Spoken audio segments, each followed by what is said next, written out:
What is up, everybody? I'm Courtney. I'm Sean. We're with Hill City Paranormal. Hill City in the house. So tonight, he gets on my nerves. Tonight, nobody wanted to bite tonight's date with a podcast, so you're stuck with us. They want that. We was last minute. You know, Hill City Paranormal. We are having an open discussion. I hope that people join in. We're going to talk a little bit of tech talk. We're going to talk a little bit of controversy, but all things spooky. Of controversy. Course. Yeah. Oh man. Yeah. Not controversy. So, we're hoping that a few of you join in with us and get it a little bit popping in here, as they say. Catch you later. We can talk to ourselves. We'll do it live, baby. So, with that being said, I'm going to let you take the floor because recently you have purchased a few new pieces of equipment that you have had great success with. I have. So, what have you purchased? Let's start with. Start with the first thing you purchased. I've gotten so many new pieces of equipment lately that I don't even remember what I've gotten. I know I got the Tri-Field EMF meter, which I will say is, I heard that's an OG piece of equipment that they've been using for years now, and I never really got into EMF meters. But I'm not really big on them, not huge. And so I got the Tri-Field, and I like it because it actually measures like the Earth's EMF. It's a really strong signal that it actually measures. And so I'm a huge fan of it because if there's any EMF that's going to pop up in that room or wherever I'm investigating, whether it be outside, inside, wherever it's at, I'm going to find it. That thing will hunt it down, and it's going to definitely catch it. So it basically gives me a greater chance to eliminate those false positives that a lot of people get using a regular K2. Okay. And I did get. I know I'm late, and a lot of fellow investigators will probably laugh at me for this. But I just now recently started using the regular K2 that lights, from green all the way to red. Old school K2. Old school. I've used them before, but I never personally owned one. I've always used the digital ones because I like them better. It's just a personal preference. But however, I just started using the OG ones just because it's easy to manipulate, in my opinion, and not manipulate as far as like false evidence or me screwing with it to make it read something that it's not, but manipulate as far as if I'm questioning. Like if I want to question, I can sit it down. It lights up in a room where everyone can see it, as opposed to me personally reading numbers. Like we used to not operate with a team. It used to just be us doing it, or me and our daughter doing it. So it's not for me personally to have the lights like show up. I can sit it down and everybody can read it, as opposed to me walking around with a light. And I'm sure people are going to mistake the word manipulate with me screwing with evidence, which we don't do. We debunk things more than show evidence, to be honest with you. I have a shit ton of evidence that I hide. I don't even show it half the time, but we probably should show more of evidence. Yeah, I think I'm going to start making maybe compilation videos. I think that's what I'm going to do. I recently got into video editing, which I by no means am claiming to be an expert at, but I'm starting to dabble a little bit. I like to my Wendy's cup here. Make graphics. This is Wendy's. No, Wendy's does not sponsor us. We're not putting them out there. This is what happens when you have business meetings back to back and you have a great plan to cook dinner and you realize you have a podcast in 30 minutes and you're like, well, I've just got to stop somewhere. Got to stop at Wendy's. So, yeah, aside from Wendy's. But going back on the K2 meter, there's different gadgets that you can get out there to help with your evidence. Like I recently came across, and I'm going to shout out Journey into the Haunted's Etsy page. Shout out Journey into the Haunted. They have a K2 meter stand. And I know recently, no, not yet, but I will tonight. What are you waiting on? We recently were on an investigation where our cameraman, placement of our K2 meter was a little bit like off center to the camera. So she found herself holding the camera over the top of the K2 meter. So I feel like a K2 meter stand would be a definite asset to that, usage of the K2 meter. But I want to discuss your new piece of equipment that you just got from Ghost Stop, the Dead Bell. We recently joined Fredericksburg Paranormal on New Year's Eve, actually, for a public investigation at Bell Grove Plantation. Shout out to the haunted photographer, Tyler Darnell, and all of FPRI. John. And we used the Dead Bell. What's up, April? Hey, April. So what happened? We were in the caretaker's house. And what happened? Can you tell everybody what happened with the Dead Bell? So first of all, and I hope Rhonda jumps in here because that was the most excited I've ever seen anybody. Witness. I love it. So first of all, if you haven't checked out Bell Grove, you're an investigator. If you and we'll talk about how do I like it here in a second, April. So please keep listening for a second. If you haven't checked out Bell Grove Plantation, please do. It is one hell of a place to go to. Just if you're not even a paranormal investigator, it's a beautiful place to just visit and see. Absolutely. It's awesome. If you love history and you just like seeing a beautiful site, beautiful location, great place to see.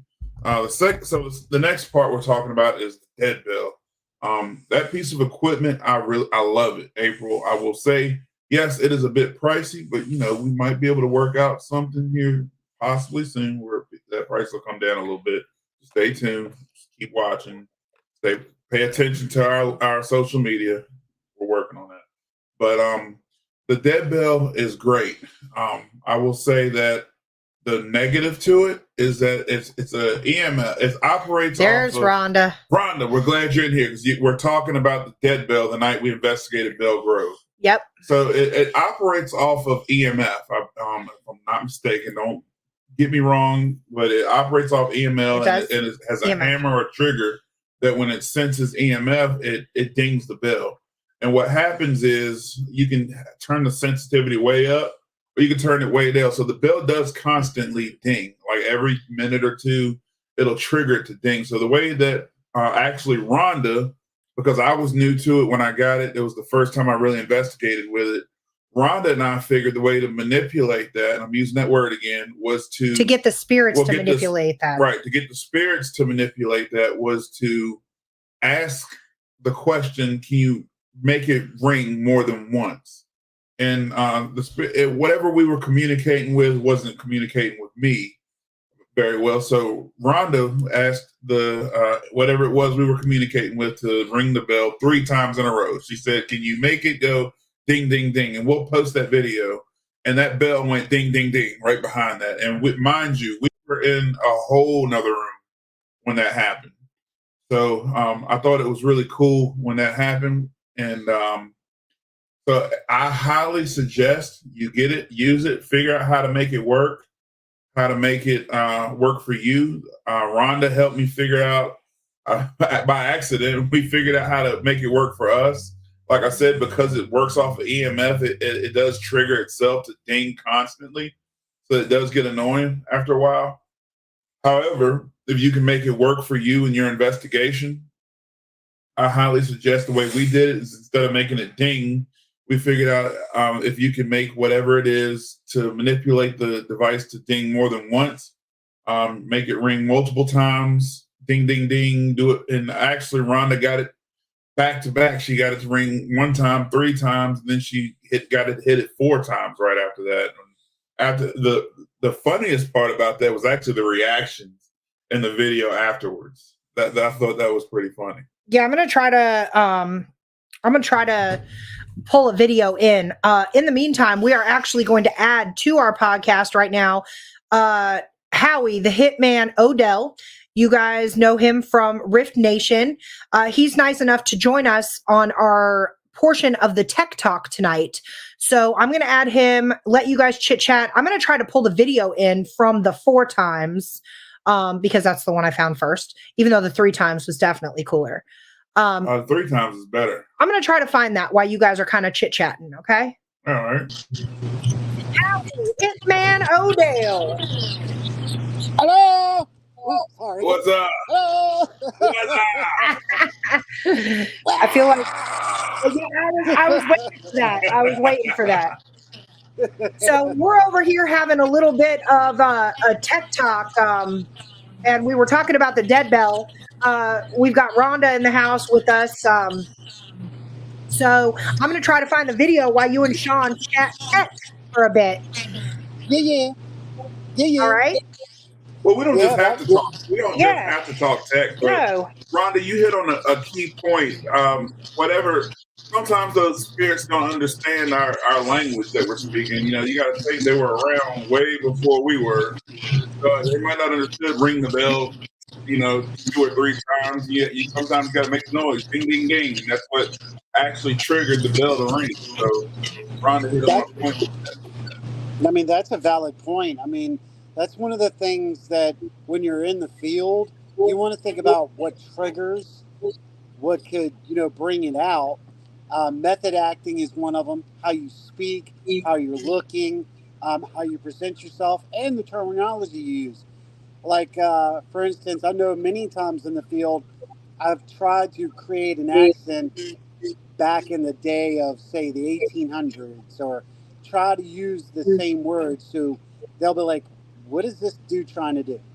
Right. Come on, I'm throwing a fishing hook out there and trying to get you to grab it. Right. These are valid points. I mean, think about it. When you're going into some of your locations there in Lynchburg, what should you be wearing? What could you be wearing? Maybe not necessarily, Confederate. Maybe colonial or revolutionary period time clothing. And this is going to get really weird because y'all know I'm straight talk. But I'm going to say it. Sean, you have an opportunity to use something else that nobody ever does. Have you ever thought about it? I'm listening. Why don't you dress up like a slave? Yes. Howie, how dare you offend America? Oh, fuck me. No, I'm sorry. Rhonda, I did not know that we caught that on an EVP. John had made mention, but that is cool that we caught that while doing our EVP. That's actually neat. I'm going to attempt to pull in the video really quick of the dead bell going ding, ding, ding. Bear with me because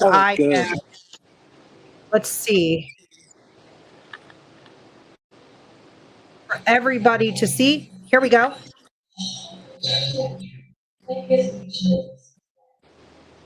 That's the end of it. You hear me say that's on camera. Oh, yeah, that's the end of it. Hold on, let me replay it. Sorry. Here we go. So that's a random. Bell's sitting right there.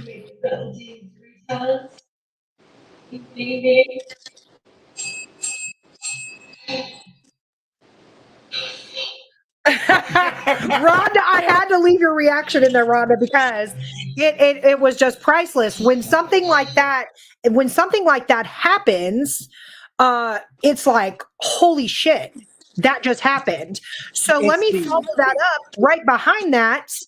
Literally right after she got it to ding 3 times, she says, all right, for shits and giggles. For shits and giggles. I don't know what that light was. You did ring the bell 4 times. Bell's right here.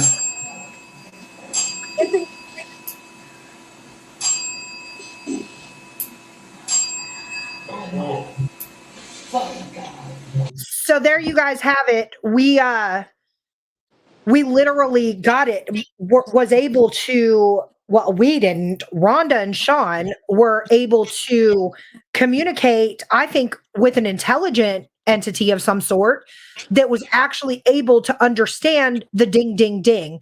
So the importance of having equipment that was all Rhonda, such as a simple hotel bell, whether it's linked to EMF or not, that's something that is more familiar to that time period.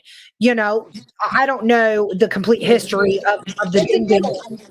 I'm gonna call it the ding ding bell, but you know, yeah, Shonda, I know her sailor mouth. How dare us cuss on here? Oh no. But that was just cool because it was like right after that, Naya, John, myself, and Shonda's husband, forgive me, I cannot remember his name, Shonda, we're all upstairs. Mike, thank you. And I, you know, I was gonna say Michael, so I'm glad I Hey, it's just Sean, Mike. Sean and Rhonda were the team, though. They were. We make a good squad here. They did. Sean, Shonda, and Rhonda. It's a mouthful. But we were upstairs, and it was almost like when the dead bell activity stopped, whatever spirit it was came upstairs. Cat balls were going crazy. EVPs were captured. We had a music box that was facing the opposite direction of us, and it was almost like something was pacing in front of the music box. I almost wanted to tell whoever it was, sit down. Like, you keep walking by the music box. And see, our music box plays like a series of different songs. So if I heard the Michael Myers theme one more time that night, I was about to kick the whole music box. You know, you're sitting there and you're staring into the hallway, and all of a sudden the theme song comes on. You're like, whoa. So, but it was just overall, it was an active night. And so to circle back around to April's question, what do we think of the dead bell? I myself became sold that night after we received those two intelligent responses. Absolutely. And I know Howie is a fan of less is more. So, you know, he's old school with it. If you see Howie out in the field investigating, you can guarantee there's a compass in his pocket. You can guarantee there's probably a flashlight somewhere. You know, because of Howie, I now investigate with a compass. And that was like the first time I met you on here talking was from a compass. Yep. So why do you feel, Howie, that less is more? Based off experience in the last 12 years, you know, a lot of equipment's great. Okay, yeah, we can use it, all this equipment, to get justification, to get documentation.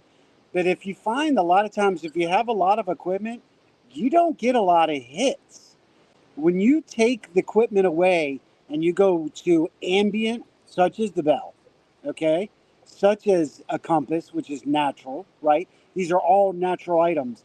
Some people would go as far as they're saying divination tools. I wouldn't say divination. That's not the case. That's not fact. However, compass is based on the principle of north and south, east and west. North pole, south pole, magnetic draws. There's no electricity to it. It's all natural. The bell's really just absolutely natural. If you think about it, look at the Galileo thermostat. That could be a barometric pressure or the thermostat temperature gives you by barometric pressure. These are all natural items. What I've found in the past, and I'll say this about IR lights too, the less is better. I'm going back to black light because the thing that I have seen the most is we get more when there's less equipment. I've seen it at the cabin at the bottom of the rancher on National Ghost Hunting Day, where a full body apparition just decided to show itself, and it was just two gentlemen down there in a chair with their cell phones. That's it. And then, of course, we had the CCTV one camera down there, but that's all they had. And this figure just showed itself. We had the same thing in multiple times at the location we used to investigate in Powhatan, Virginia. We actually had girls, women, spirits, if you will, actually flirting with some of the investigators. They were going out and taking a break, and you can hear them talking about one of the investigators. When we were going on break, the trigger items would go off, and we're not around, so that's a personal energy thing. Right. I just really feel that we give them too much, it's like overcharging them, if that makes sense. Right. Yeah. Well, I did a little bit of history lesson. Anybody that knows me knows I love to research stuff. If you give me a topic, I will sit on Google for hours. But the one thing that surprised me last night that I was telling you about is back in the day. Okay, so let's back it all the way up. We met with a historian from Halifax County. She was great, by the way. Her name is Barbara Bass. A whole plethora of knowledge. We went out there to inquire about the plantation that's out there, Berry Hill Plantation. And she just gave us so much information regarding the paranormal activity in Halifax County alone. And she said that back in the day that and we'll go into this topic in a little bit, but I'm going to set the stage for it. They were not called paranormal investigators. They were not called ghost hunters. They were called ghost callers. So I thought that was such a cool name, and I'd love to bring that back because historically speaking, that's what we're doing. We're calling to the ghosts and hoping they call back. Mm-hmm. But how she referred to them, she said they would go out there and call them out. yeah, I love how that sounded. They would call them out. yeah. So back in the day, they used, in order to get full-bodied apparitions to be able to be caught on camera or film or whatever, they would use strobe lights. So me being the person I am, I'm like, strobe lights, Jesus, are we trying to give the ghost a seizure? No, it makes sense. If you have a strobe light in a room, what happens? It disorients your vision and slows everything down. So if a full-bodied apparition wants to manifest in front of the strobe light, it's going to go real slow by as opposed Give me 1 to, second. no problem. Be right back. As opposed to, a shadow figure, say, zipping by. And so I really am a fan of a lot of the old school techniques that they used to use. They did all your basics, the barometric pressure, the ambient temperature. They even went so far as to record the moon phase that was outside, the weather, what was going on as far as that goes. But the equipment that they used was really, honestly, just bare necessities. Yeah. And they always had skeptics with them. Yes. Skeptics is. Hey, Corey. Shout out Loud, y'all. Yeah, Loud is a local band around here. They rock the house. Shout out, y'all. Yeah, they always operated with skeptics around and had skeptics involved, which is a big part of, I think what we do. I enjoy skeptics. I do too. And recently we just heard the term, what was it? A skeptical investigator? Skeptical investigator, yeah. And I really feel like I favor that term because, and I think a lot of us do. Well, let's go ahead and talk about the different terms, what they mean. Rhonda said, never thought of a strobe light, but that makes sense. I didn't either. I thought that was fascinating. So, of course I went down the rabbit hole and researched a strobe light for an hour because I wouldn't have it any other way. What color strobe light would be best though? They use just your basic white strobe light. I think so, yeah. Yeah, so I'm not trying to throw somebody walk in a strobe light. That's what I'm saying. It slows it all the way down. I'm not trying to throw. I wonder what a strobe light with a nice camera would catch. Could you imagine? That would be crazy. Yeah, that would be super crazy. Yeah, I mean that's a hell of an idea, a hell of a thought. But the whole ghost calling thing, fast forwarding, I set the stage for it. We were discussing the differences between a ghost hunter, and this is where Howie's going to come in a minute, a ghost hunter and a paranormal investigator, okay? Because it seems very, it's a sensitive subject. I am not a ghost hunter. I don't go out and hunt ghosts. I do paranormal investigative work. I do research. I get it. But when I actually research the definition of both, a ghost hunter goes into a location that you don't know if it's haunted or not, but you're going in and you're trying to find out if it's haunted. A paranormal investigator goes into a known haunted location to gather data and research. So technically speaking, aren't we both? Because we will go into a location if somebody, says it's haunted, but we don't know if it's haunted, and we'll investigate and try to figure out if we get any intelligent responses. But we also will go into known haunted locations and gather more data and research. So technically speaking, I feel like I am both a ghost hunter, a ghost caller, and a paranormal investigator. All three? I wear many hats. No, only Howie wears many hats. Howie does have the hats. As a matter of fact, I forgot to put my cowboy hat on. That's for another show, though. That's for another show. Right. Well, so what is your take, Sean? And then I'm going to ask Howie his, because I know he is ready. He's got an answer. I can see it on his face. Howie and I discussed this a few times. I think, number one, be called whatever the hell you want to be called, first of all. That's right. Second of all, there is a difference. That's right, Rhonda. I support us whether we suck or not. What's up, Ryan? Hey, Ryan. Representing the cabin from the 360 in the house. Cabin on the 360. On the 360. It's I'm not sorry. from the I always say things wrong, but y'all know what I'm talking about. Cabin on the 360. That place is the bomb. I can't wait to get back to it. Ask him to take you to Dairy Queen and order a Blizzard. I'm not going to say that word because stop trying to get me to say it. I'm not gonna say it. Anyway, I'm going to continue what I'm saying. So, like, Please. Ghost hunting, I feel like, is more of a beginner thing. So when you first start out, you got your flashlight, you got your phone, you're hitting every cemetery you can get to, and you're hunting the ghost. You're trying to find it. And then you graduate once you learn more, once you get more equipment, once you get more experience and technique under your belt, then you become an investigator, which means that you're gathering research at this point, and you're doing it for more research purposes. I do believe you can be both if you get technical with it. You know, when I go out in the woods hunting every year, I set up equipment. I bait deer before hunting season, of course. But you know, there's the same kind of situation that goes with paranormal investigating I do with regular hunting. So it's all in what you call it. I don't get offended by getting called either one. I like the term ghost hunter, but it sounds cool. But technically, I feel like I'm more of a scientist, if anything, than either one, a paranormal investigator, researcher. I feel like I'm a scientist. I use a bunch of equipment, whether it be natural, as such a compass, or whether it be something more mechanical or technical. I feel like I use different things to gather research. The one thing I preach is I never rely on my equipment to tell me that there's paranormal activity. I think a lot of investigators screw up in this field is the REM pod goes off, that was a ghost, or the EMF meters lighten up, that's a ghost. I think that everybody jumps to that conclusion too quick. So I think where the scientific part comes in is me saying what made that happen.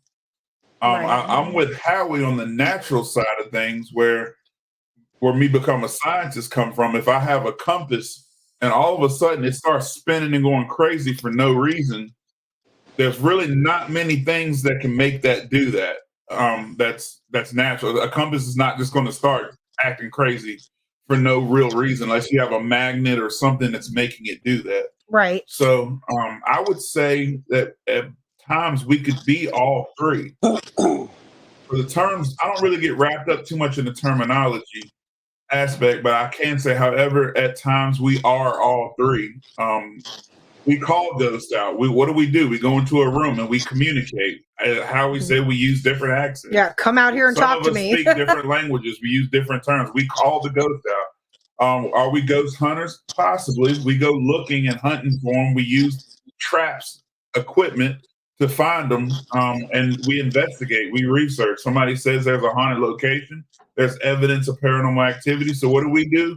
We go research and investigate.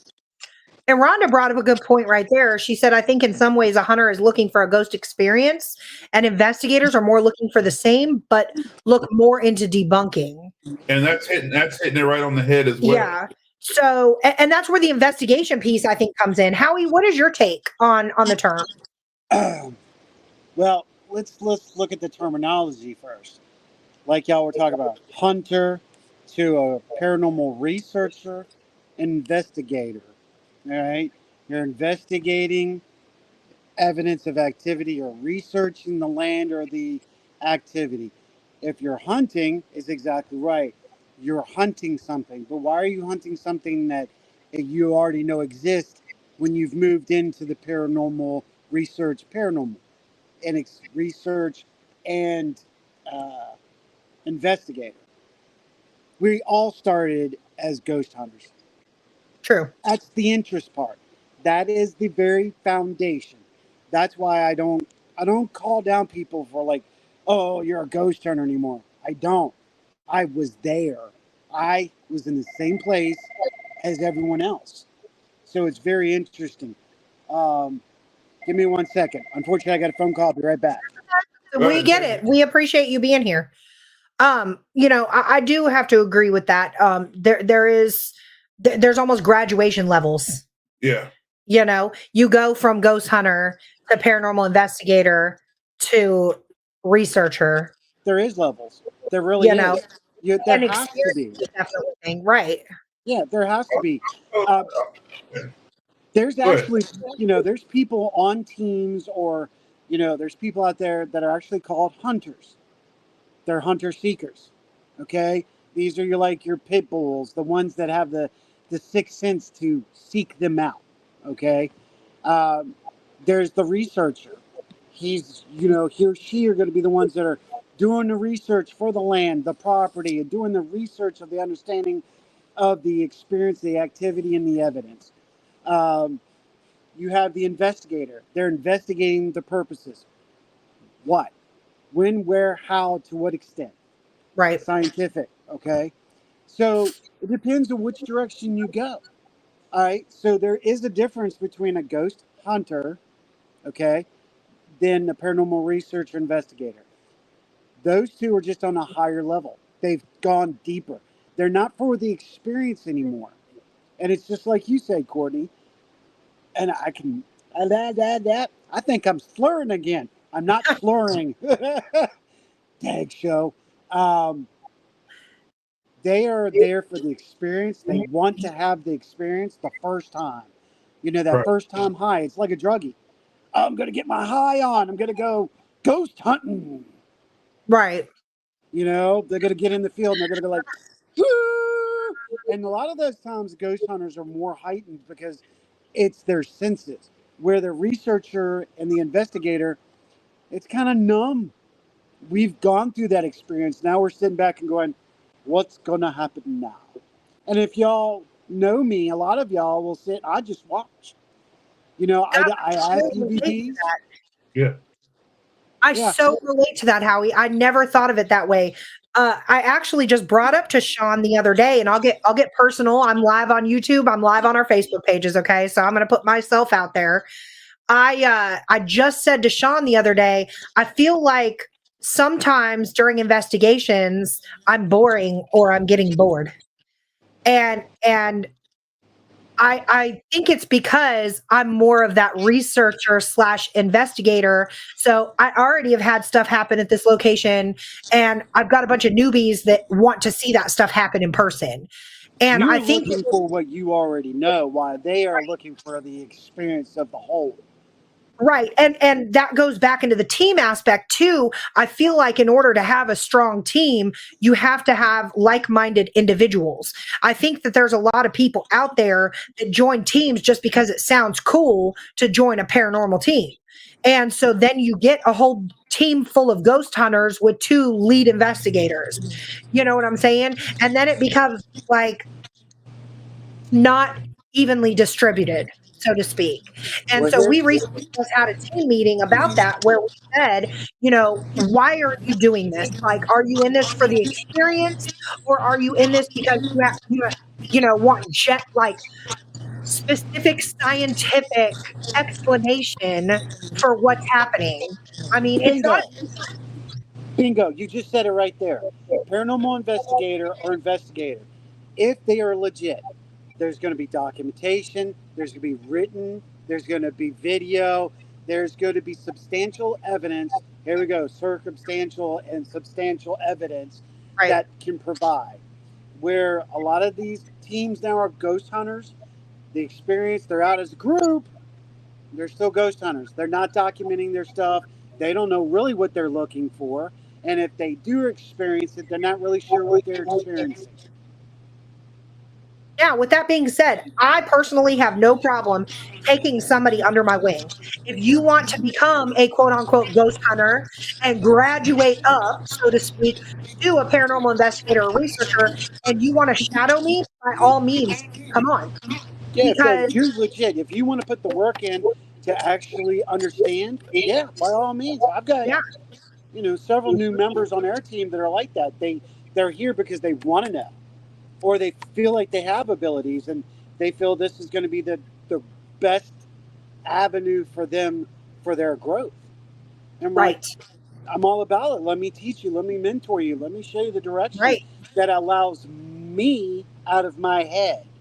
Because if not, then sometimes I'm just going to stay in a corner. Yeah, I've been coming out a little bit more here and there, getting involved with the public investigations, getting together with the team. But I hate to say it, I'm kind of like my brother and I'm kind of like Jimmy. I am the seeker. I am going to sit there a lot of times and just be quiet. I want to hear the environment. I want to hear what's going on. And not so much, I'm not a provoker whatsoever. I right, don't like provokers, but I will, you know, ask certain questions in an EVP situation to have a response. And yeah, I just noticed something, y'all. Sorry. Yeah, I know we're live and all that, but I get excited, so my mouth starts flowing up. So I guess I am doing a little bit of doing the old man thing. Age is catching up with you, Howie. Shush. Good. Good. Your ticker's ticking, so you're good. That's right. That's right. But yeah, I do. I do feel that, but I just, sometimes you get in that rut as a paranormal investigator where you, you feel like it's almost like I've done this before. So what I did in 2024 to kind of conclude my little call out Courtney session, I said to myself, a lot of people are making normal New Year's resolutions, like lose weight. That's not going to happen. So I said to myself, I'm going to try different methods and techniques in 2024 during a paranormal investigation. And I actually am ashamed to say this, but I picked up a K2 meter in a serious manner. And I put emphasis on that, in a serious manner. On our last, we took a daytime excursion through a cemetery. And I actually challenged myself to work with that, because anybody who's ever been on an investigation with me or seen me on a public investigation knows I'm a tangible investigator. I want to communicate with something that's going to light up the pretty colors and make the music go off and smack balls into the floor. I want to communicate with that. So I'm challenging myself. Sorry. So I want to challenge God, myself. help me here. Yeah. Zip it. Zip it. I like playing with balls. But I want to challenge myself to try different techniques. And so that's what I'm going to do. I'm getting away from the balls temporarily. Rhonda said she said it, laughing my ass off. I did, Rhonda, I did. I'm not in that one. We like to have fun, by the way.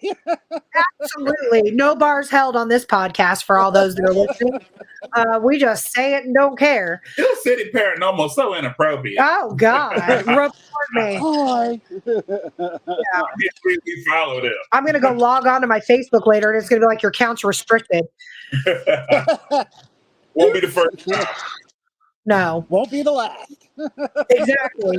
So we'll create a new one. So yeah, I do encourage any paranormal investigators out there that feel stagnant. That's the word I'm looking for. That feel stagnant or feel as though you're just kind of riding the wave, to try a new technique, even if it's something out of your comfort zone. And that's what I'm doing in 2024. I'm going to mess with the compass. I'm going to mess with, I may even go out and get a strobe light, to be honest with you, because that seems cool. Okay, so I'm glad that was brought up. Now, we have to be very vigilant and careful when we're using those kind of items, especially if you're near a public investigation, more so on your own team. Before you start going grabbing items like that, you better find out if somebody's epileptic. Right. No, I would Um, never so, use it on a public because I'm not going to be liable right. for that. But we have to be careful of that. Now, I have used a strobe light. I used to use it in the '90s, and I don't know why I stopped. I really don't know why I stopped using it. I really need to get a new one. Strobe light is an excellent piece of outside of equipment. Okay, it does it. What it? Okay, how can I explain this? I want to get this proper. You're taking the light waves and you're not giving it a solid beam. It's kind of like the laser grid. It's going, and you Right. can adjust the amount of your flash. Right. You can slow it down. Right, slow it down or speed it up. For some reason, that will create a void, Right. or has the opportunity to create the void where you could capture or have captured shadow play, a silhouette, um, whichever. Why? It's just the light refraction. It's science. It's light Right. refraction. It's the same thing as my theory of the dusk and dawn. I think there's more activity at dusk and dawn than it is at any other point. Now, am I saying that there's not all day haunt, all night haunt? Absolutely. But I think for the point of human interaction with an entity, word, we're going to have that at the breakage of light upon us. So it's the same thing as a strobe. Why Right. not? You know, you probably get a strobe light off of Amazon for nothing now. Where, you Hey, know, I just got ours for we set up a huge Halloween haunt. Anybody that's been following our pages got to see all of our pictures. But each year we add to it. I want to say we got the strobe light for Leatherface for I think like 1999. And mm, you can actually adjust the color. You can adjust the speed. It's remote control. It's about this big. Like seriously, it's super yeah, small. It has a stand.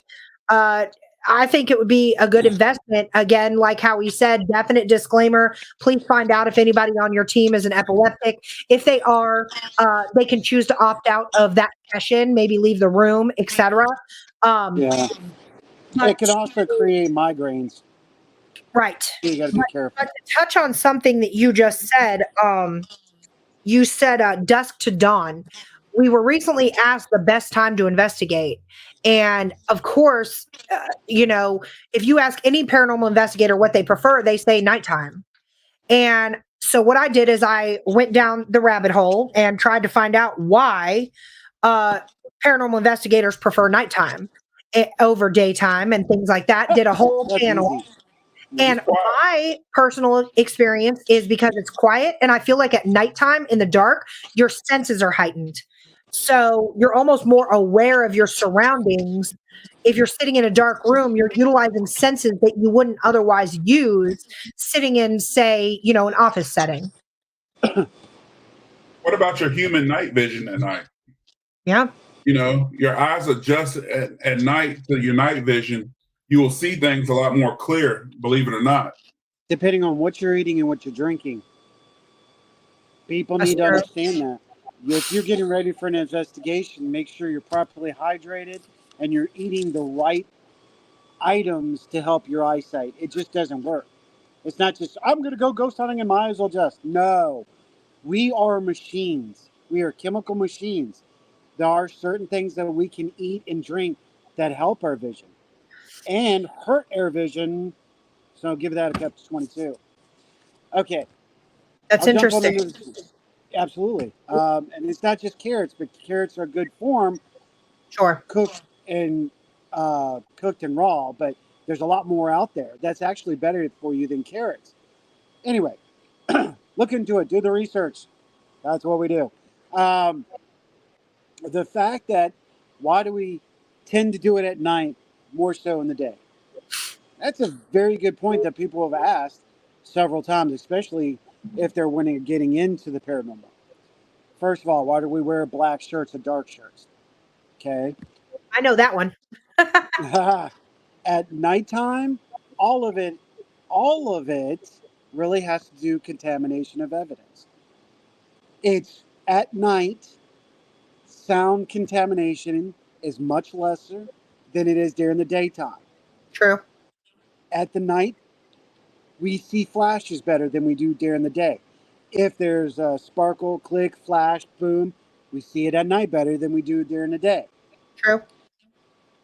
Human interaction at nighttime, yes, it is scientifically proven that when we're sitting in the dark, our senses, sixth sense too, goes into hyperdrive. Yep. Hence, why you have a paranormal hangover. You're dehydrated, even though you Yep. think you're drinking the right stuff, you're not. You've got to have electrolytes, eating the right food again. All these things play into the factor because our taste, our smell, our sense of touch, our thought, all of it is amplified because we are in the dark. So we are having to sense that area where in the daytime, our senses of what we are visually seeing, our brain is much calmer during the day than it is at night. So you don't have the activity during the daytime in your thought process to investigate. So at nighttime, it's all hyperactive. That's the real reason.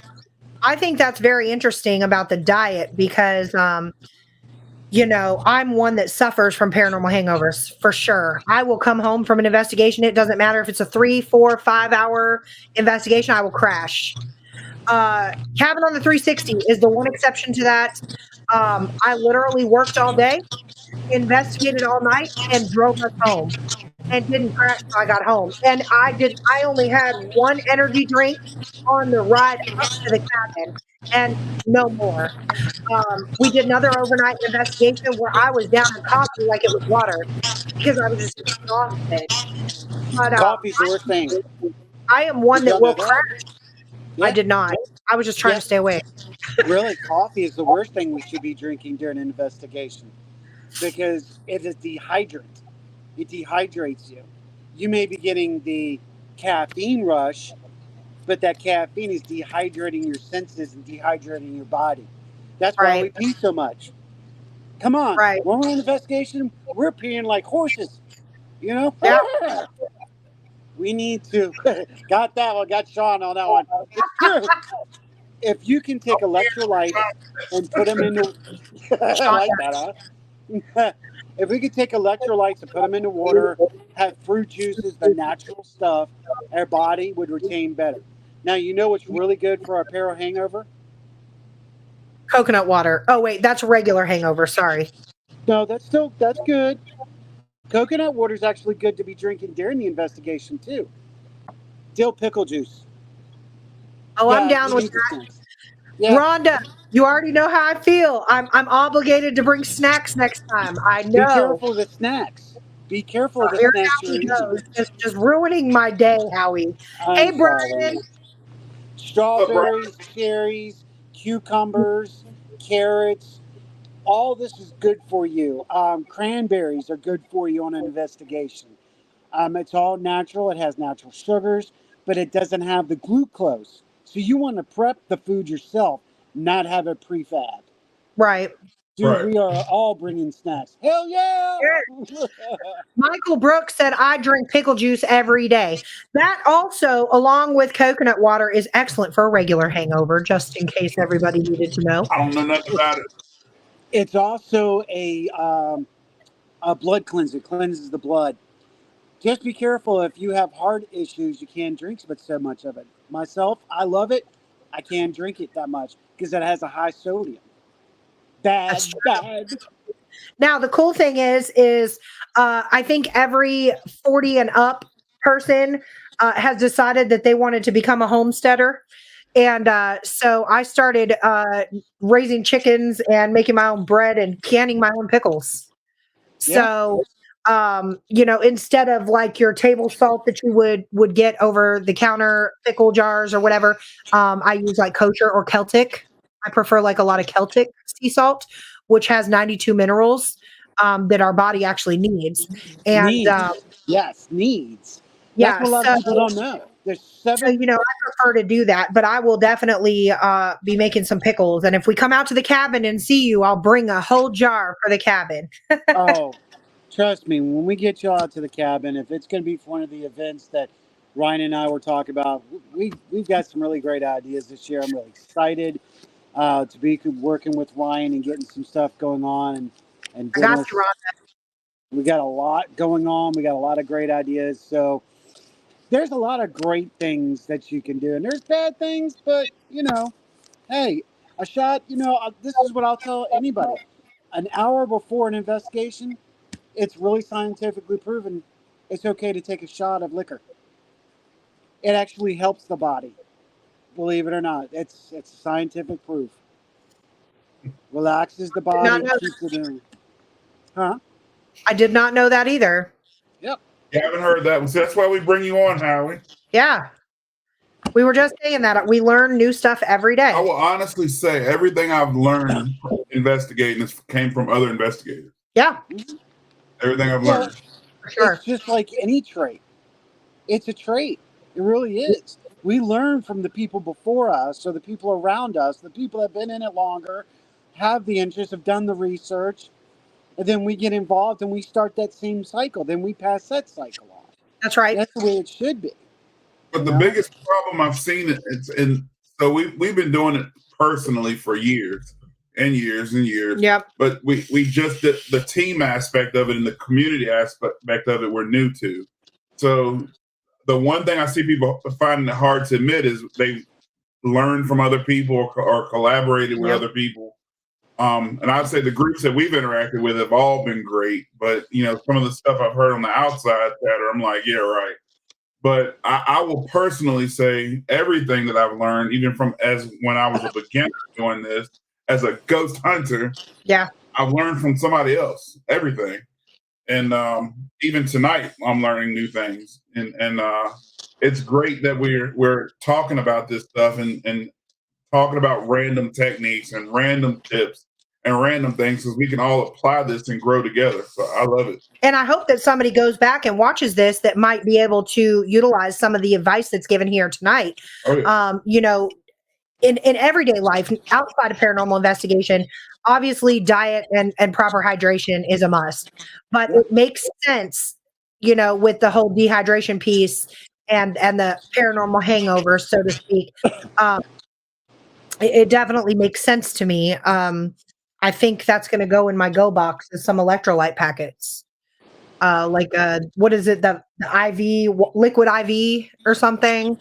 But make sure, be sure the ingredients are proper, because a lot of these like drinks and all that kind of stuff are actually harmful to us. So do the research. Do your intake research of what's good at nighttime. Especially, Sean, you should be doing it as a nighttime hunter. What's better for you as a hunter when you go out at night if you're hunting at night? I mean, it's the same thing, right? Yeah. So, I mean, it makes sense even when he hunts during the day. I mean, I pack him protein. I call them quiet snacks. I'm not going to pack him a bag of chips so he's sitting in a hunting blind just opening a bag of chips. Yeah. But, I pack him, I call him the healthy stuff, the protein snacks and stuff like that. And he gets a lot of water. Did y'all know this? We're talking about unhealthy. Did you know all your sugars and your candies and all that are actually very bad for you on an investigation, because they're stimulating that sugar enzyme that's up in your brain and you become overstimulated? I mean, that makes sense. Yeah. We're not big sugar eaters anyway. Pops. So we just don't we use stevia instead of sugar. We're not big sugar people. They're the same way. I'm dying. That is not to say that if somebody handed me a cupcake, I would turn it down. I'm just saying, I'm just not a big one. Like I just don't, I can't walk in my kitchen right now and open up a package of cookies. I'd be like the freaking Cookie Monster when it comes to cupcakes. I'm like the Cupcake Monster. I'm like, cupcake. Ryan said the great thing of networking with others and other teams, everyone has something unique to bring to the table. I love passing on what I know and learning from others I don't know. I'm in this to become more knowledgeable. Absolutely, Brian. That is the point. Which brings me to our final topic tonight of collaboration. Why is it so hard? And I'm not directing this to our because that's like I keep you guys in my pocket. But the teams that I currently communicate with on a daily basis, that's how I'm going to say it, are some of the most supportive people.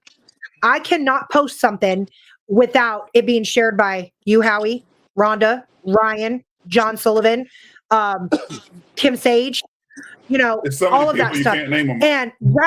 And we were literally just shouting you out today in a discussion and saying, like, how do we get everybody on the same page to collaborate and support everybody else? Because at the end of the day, it doesn't matter if your team's here and our team's there or whatever. We're all pushing for the same ultimate goal of collecting as much scientific data and research that we can to, I don't want to use the word prove, but to try to identify and communicate with other worldly beings. Especially in Virginia. Go ahead. Uh-oh. I feel like I need to get real close for this. Here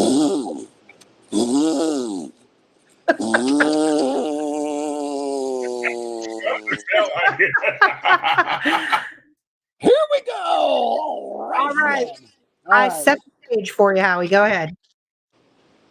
There's several reasons why we can't. First is paradrama. People getting involved with other people's personal issues and making it their own. 2, it is a proven fact not everybody can work with somebody else. We have different chemistries, just like at work. There might be people that you can't work with, and you can go to another job and you still can't work with them. It's a scientific fact, proven by body chemistry and thought. 3rd, ego. Ego. Let go of my ego. All right. I think that's the biggest thing. The best people who work together are the people who have a like-minded agenda, thought, and direction, and they can work like a pack. Right. We're packs. Believe it or not, we are a pack species. And, people can deny it all you want, but we really are. Depending on value, integrity, thought, loyalty, all these things play into factor. And even in the pack, there might be people that may not see eye to eye or necessarily get along, but they try, they make the effort to, because they don't want the pack, the conscious collective, to dissipate, break down, or have some problem with another one. So we all try to work together as a one unit type thing, which sometimes, unfortunately, backfires, because one of the other problems is nobody has or wants to speak the truth, or if somebody's doing wrong, they're not calling them out. We need to support each other. Yep. There needs to be better documentation for the round of the whole, if you will. Really, it just really does come down to agenda. For those people, Group A, research, trenchers. Okay, this is Pop Evil, Trenches. If you haven't listened to it, listen to it. There's a true meaning in that song. All right. There's people in the trenches that don't want to get out of the trench. They don't want to be seen, heard. They want to do the work. There's people that get outside the trench. They're out there helping the people in the trench, giving them water, giving them food, giving what they need to survive, but they're being seen a little bit. And then there's the people that are in the watchtower that are pulling off their clothes and going, look at me, I've got to be seen. That's your grouping. You have 3 groups of people in the paranormal. This is the true factor. Now, got to remember, 12 years ago, when it was really starting to get hot, at least in Virginia, psychics and mediums were not part of a paranormal team. It was very They were rare. not. No, it was very rare to have that on your team. Now, everybody's looking for a psychic medium. Or, the only psychic medium you could find back in the day was Miss Cleo on 1-800 whatever. Well, yeah. Except for if you were in the circle, Well, around Richmond, I was in that circle, so I'm like, no, I'll just reach out and touch somebody. But we didn't think about it. And now we have that subculture. Here's the other problem. There's a lot of subcultures coming into the paranormal. And I just had this conversation with somebody else. But there's a lot of subcultures coming into the paranormal, Gothic, Wiccan, on different styles, Wiccan, you guys, before you come at me. Different style Wiccan. You know what I'm talking about. There are BDSM, pedophile. They Are we see talking the about paranormal paranormal as still? a breeding ground. Yeah, yeah. Okay, all They right. I just see the wanted to make sure. paranormal as they see it as a new ground to manipulate and be deceitful and use people. Because majority of the people in the paranormal are devoted to the paranormal and all things strange and odd, right? Right. How many paranormal people go to the Strange and Odd Entity show? Because we're into that a little bit, but that's another subculture altogether below the paranormal. We put ourselves into that subculture and we can be affected in a completely different way. It's the same thing as positive and negative. We can get into spiritualism, which could be positive for us to be in the paranormal because it's helping us ground ourselves and understand and respect the spiritual energy, not just the scientific energy. Right. Did I just totally fry your brains? I'm sorry.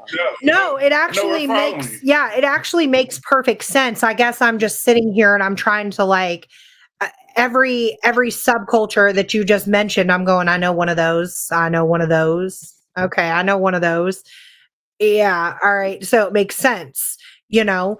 I think that personalities clashing is a big one because today I got selected at work to be on a panel peer interview, and one of the questions that I actually asked was, how would you handle this person was interviewing for a lead role, and I said, how would you handle a team with diverse personalities? We've got some on our team that are headstrong, assertive. They're going to speak up. If something's pissing them off, they're going to speak up. Then you have your quiet, kind of on the low. They'll type to you that they're pissed off, but they're never going to say it publicly. Then you have just those who don't give a shit. And then you have those that don't ever speak. It doesn't matter if their name is directly called, they're probably not going to hear it. So we have such like a diverse team at work. So that was my number one question, is how would you handle being a leader of a group with so many different personalities? Bingo. Beautiful. Great question. Great thought. Now, I just went this way, right? Now we're going to go this way. We went on the psychological. Now this is sociological. Now we're looking on a different spectrum altogether. We're looking at personality traits. There's leaders, there's followers, there's workers, and then there's the ones who do nothing.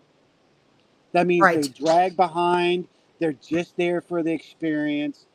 You got workers who work hard and try to make things happen. You got the people who follow. They want to be leaders, but they just don't have the click or personality or the trait to do it. So they're learning from the leader, and it may take them much longer to be a leader than the actual leader, the alpha. It depends on the personality trait of the individual. That's where it all fits into your collective of your group. There's always a leader. There's always the subcore, the subline people, the workers and the understanders. And then there's the people that are just there that come, you're going to find there's people that I'll be there when I can, or I'll be at that investigation, but not at that investigation. I'm going to fiddle here, but not fiddle there. That's the leader is the one who stands out as the alpha and says, okay, I'm tired of all this. We're doing it this way. You do this, you do this, you do this, do this. We need to do this. That's the leader. It's in every culture. That's just the way it is. And I would like to see, and I've been mentoring a lot of the people around me to step away from being the follower and be the leader, because I see the potential. Just like I see people on podcasts and vidcasts, I see potential, and I want to bring that. I want to be the foundation to bring that. I don't want to be that person that holds somebody back or dogs them or bullies them. I want to be that person who inspires. And that's what I try to get from the people around me. And if they don't listen to me, or if they're not understanding the lessons I'm trying to give, maybe it's time for me to move on. Right. I mean, Sean and I have had that discussion before, the difference between a leader and a dictator. And there, I think that's a whole nother spectrum that we go on there. You know, a leader is willing to get down in the trenches with those that are putting in the work. A dictator is one that's just going to stand there and say, you do this and you do that and you do this and you do that, but they're not leading by example. No. You know, so I definitely think that in a paranormal aspect, a team has to be diverse for it to function properly. You can't have a team full of leaders. You can't have a team full of dictators. You have to have the workers and the followers. You can't have a team of followers either. You can't. No, it needs to be diverse. You know what I'm saying? You know, it can't be the structure of ants and bees. It's the same way. Yeah. You know, if you look at that, they're in harmony. Their hives are in harmony because they are those levels. So and I see what you're saying, though. Your team has to all be strong, and they have to show leadership quality. For example, when you and I felt you when you said, when we talk about going to investigations and you have one that's I can't make it to this one, can't make it to that one. Then you got some that are saying, yeah, we're definitely going to all go to this one. And then you got 2 or 3 that's on the fence. Everyone has to be on the same page. And everyone has to be able to step up and show that willingness to put in the work. You know, being a paranormal investigator is not necessarily always going to be the easiest thing. It's not always going to be the funnest thing, but everybody has to have a role. Everybody has to put in their share of work and do their job. Because if you don't, your team's going to fall. Right. That's why there's a lot of people have chosen not to be on a team for either because of the paradrama or because they don't work well with others. So they know themselves. So you got to give those people props. Because if they know themselves well enough to go, I can't be on a team, hey, more power to you. I get it. But they'll work with teams that they can't work inside of a structured team of themselves. I respect that. I respect that wholeheartedly. You know, it's not a secret. I don't know who's tuned in right now. I am not the best people person, but if I walk into a room, and I know it's surprising because I talk way too much, but if I walk into a room and I vibe with somebody, I immediately vibe with that person. But if I walk into a room and I get an off feeling, I probably won't talk to you at all, until I figure you out.